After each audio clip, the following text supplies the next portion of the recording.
Selamat pagi Bu Fitri. Pagi Bu Dian. Baik Bu Fitri, hari ini kita akan melakukan percakapan pra-observasi ya Bu. Sebelum nanti kita melakukan observasi di kelas Bu Fitri. Saya sebagai supervisi dan Bu Fitri sebagai yang saya observasi.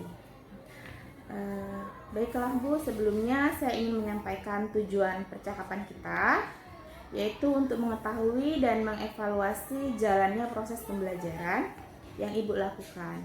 Dan mengapa saat ini kita melakukan percakapan ini, yaitu sebagai persiapan awal sebelum Ibu nanti melaksanakan pembelajaran dan akan saya observasi ya Bu, atau saya amati, agar Ibu lebih siap dan lebih percaya diri dalam memberikan pembelajaran yang lebih baik kepada murid.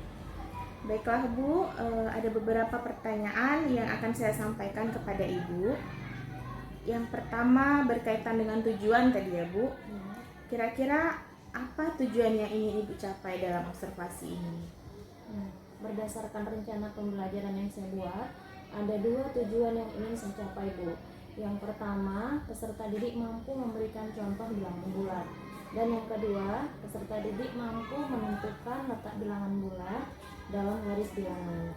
Baik Bu Fit, berarti ada 2 ya Bu tadi ya tujuannya, yaitu peserta didik mampu memberikan contoh bilangan bulat dan juga mampu menentukan letak bilangan bulat dalam garis bilangan. Baik Bu, bagaimana dengan area pengembangan yang ingin Ibu capai dalam observasi nantinya? Nah, untuk area pengembangan, saya juga menggunakan 2 saja, yaitu pengetahuan dan keterampilan muridku. Yang pertama pengetahuan, yaitu murid mampu menuliskan contoh bilangan bulat positif dan negatif, dan murid mampu menuliskan bilangan bulat pada garis bilangan. Yang kedua keterampilan, yaitu murid mampu bekerja sama dengan baik dalam kelompok. Baik, berarti area pengembangan yang ingin dicapai ya, di pengetahuan murid mampu menuliskan contoh bilangan bulat positif dan negatif, kemudian mampu menuliskan bilangan bulat pada garis bilangan, dan di area keterampilan murid mampu bekerja sama dengan baik dalam kelompok ya Bu ya. Baik, nah selanjutnya saya ingin mendengar nih Bu, bagaimana rancangan pembelajaran yang ingin Ibu terapkan di dalam kelas, baik itu strategi pembelajarannya, model pembelajarannya, maupun metode pembelajarannya.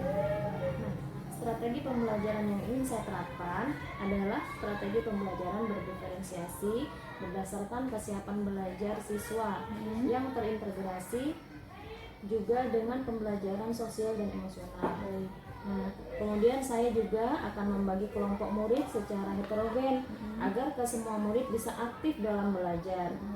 Untuk model pembelajaran, saya menggunakan problem based learning atau PBL, dan metodenya saya gunakan diskusi kelompok, presentasi, tanya jawab, dan penugasan. Baik Bu. Nah, bagaimana dengan media pembelajaran yang akan Ibu gunakan di dalam kelas? Nah, untuk media saya gunakan beragam teks, KPD, kemudian buku pembelajaran yang relevan. Baik Bu. Kira-kira kapan Ibu akan melaksanakan pembelajaran tersebut? Misal di hari apa dan jam pembelajaran keberapa gitu? Nah, saya akan rencananya saya akan melaksanakannya pada hari Senin, jam pembelajaran pertama. Baik Bu, insya Allah pada waktu tersebut saya akan masuk ya di kelas Ibu untuk melakukan observasi kelas dan akan mencatat hal-hal apa yang terjadi saat pembelajaran di kelas Ibu berlangsung. Baik Bu.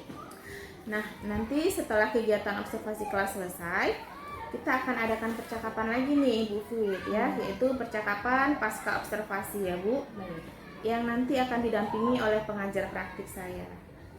Baik Bu Fitri, ada pertanyaan terakhir nih Bu, boleh ya? Iya, baik.